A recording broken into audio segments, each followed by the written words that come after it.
Welcome back to the What the Wealth Retirement Podcast. I'm your host, Jonathan Bednar, certified financial planner. Today, I want to talk a little bit about the markets this week. And specifically, I've been getting a lot of questions about the sell-off in the NASDAQ and the artificial intelligence names. Nvidia is kind of the one that got hit the worst, selling off by about 17% on Monday, the 27th. And a lot of that came from kind of the fear of an artificial intelligence competitor, one of Nvidia's competitors that was announced over the weekend, Chinese company by the name of DeepSeek. And there was a lot of speculation around their ability to create this similar model with far less GPUs than OpenAI or some of the other big tech companies that they're spending for Nvidia. So the fear came that if you can really do it cheaper, then maybe Nvidia's earnings are going to get hit because people don't need to buy as many GPUs to create these artificial intelligence companies, these large language model companies. And so really that caused a lot of scare. What I want to say is that's a headline. That's a big headline. It did not go unnoticed. It would cause a lot of kind of fear and contagion and just kind of worry around what's going to happen. We had a lot of clients calling. And so what I want to do is just kind of talk about a couple of things regarding some of these big headlines that we see really often as investors. And then I want to share a couple of other tidbits about just how to think about your investing. I think it was, I can't remember if it was on LinkedIn or Twitter, but I saw a post that said the sell-off by Nvidia on Monday, the 27th was around $600 billion sell-off. Was about 17% of the value. We saw a 17% decline. That sell-off is larger than the entire value of Exxon. It was larger than the entire value of Costco. And so when you think about that, when you think about the magnitude of the entire value of Costco, equivalent to basically going out of business from a multi-$100 billion company all the way down to zero. And for Nvidia, the run that it's had over the last several years, it was only a 17% decline, but wiped out a very, very large portion of people's not earnings, but net worth, their investment returns. And so it was a big deal. But I also want to talk about the other headlines we see. When we see these headlines, it can cause a lot of panic. Well, let me just sell, let me get out. And that's why you saw it drop the way it did. And I want to take you back in time to some other recent headlines that have happened over the last several years. The first one is COVID-19. You all remember that pandemic triggered really an unprecedented stock market crash. We saw about a 30%, I can't remember exactly, but around 30% decline in a matter of, 6 to 8 weeks. We saw Brexit referendum in 2016, where this Brexit vote led to significant volatility in both European stocks and global markets as investors kind of grappled with the uncertainty of the UK leaving the European Union. We saw in 2018, the US-China trade war escalating, again, causing global market instability and not sure what's going to happen with a trade war. And then we've seen the Russia-Ukraine war that started in, I want to say, February of 2022. We've seen the Israel and Hamas war.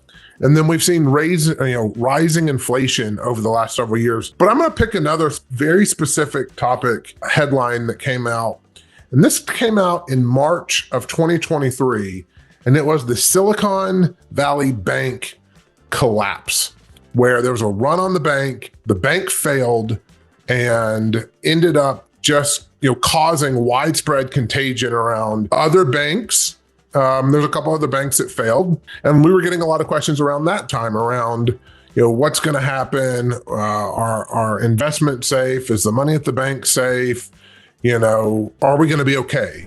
And we are coming up on the 2-year anniversary of that. That was March 10th of 2023. So we're about, 6 weeks away from that at this point in time. But what I want to say is, as much fear and contagion there was around that, first quarter 2023 going into the second quarter around banking and regional banks and, these banks that were collapsing, the S&P 500 index is up 55% March 10th of 2023 through January 31st of 2025. And so it is really amazing that you can see these headlines and they're so fierce. They have such, the teeth are strong.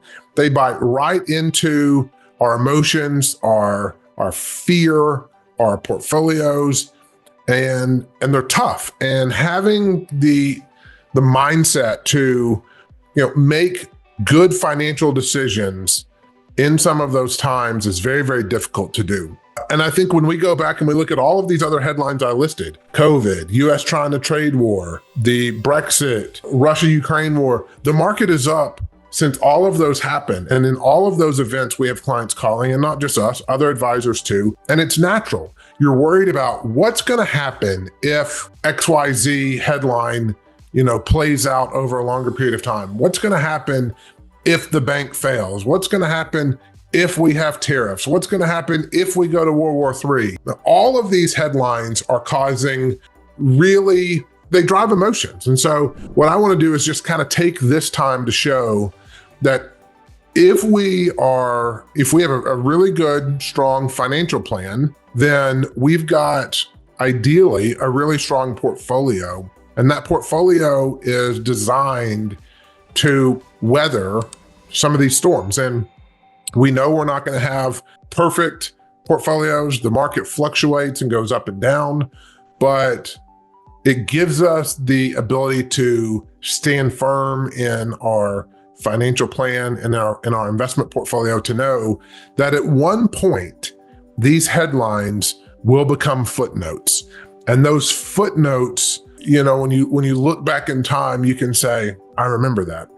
I remember when that happened. I remembered when, we had this war. I remember when we had COVID. I remember when Silicon Valley Bank failed. And as times pass, the wound is healed, the portfolio is healed, and now our focus is on something else. And that gives us the resolve, knowing that those footnotes happen, that resolve, especially if you have a diversified portfolio. Now, if you had all your money in one stock, it might have been really painful. But for those of us that had, a diversified portfolio, and we know that these events happen, those footnotes give us resolve to know that we will be okay. The markets will continue, should continue to perform well. Obviously, I have no guarantee, so I want to make sure I say that. But if we use history as a guide, these portfolios should weather the storm very well. I also want to say that's why it's important to make sure you've got some dry powder, because we don't know how long these storms last. And so they may be very, very short, like COVID, where market dropped 30% in a matter of 6 to 8 weeks. And by the end of the year, the market was up 17 or 18%. And then they could go and last a long period of time. If we think back to the financial crisis, or maybe the tech bubble bust in the early 2000s, where it took 2 or 3 years to recover. And even then it was a slow grind. It just you never felt comfortable that this was going to fully recover. You were waiting for the floor to fall back from out from under you. And so again, I just want to challenge you that as you're, working with a financial advisor, and if you don't have one, we'd love to have a conversation and see how we could help, but have a financial plan and have an investment strategy that you can believe in. And know that these are not just stocks. These are not just your investment portfolio. These are companies. These are real companies that Americans and people around the world invest in, buy goods and services from every day. And as they buy more goods and services, earnings of those companies continue to go up. And as those earnings go up, the share prices go up. I just think it's important to have a really strong foundation in your investment portfolio. So as these headlines come up, that they too will pass and turn into footnotes. And those footnotes give you the ability to say, look, I've weathered all these storms before. I think I can weather this storm as well. That's my thoughts. I don't know what's going to happen with Nvidia. I don't know what's going to happen with DeepSeek. I don't come on here to make any claims specifically for those. I do think it's important that you have a really good, strong strategy to your investment portfolio. And if you need help with that, we're here to help you. If you're a current client and you want to have a conversation around what's recently happened in your portfolio and are you positioned well, then reach out to the office. We'd love to sit down and talk to you and just review it. Be confident in your retirement. Have a wonderful day. Thanks for listening.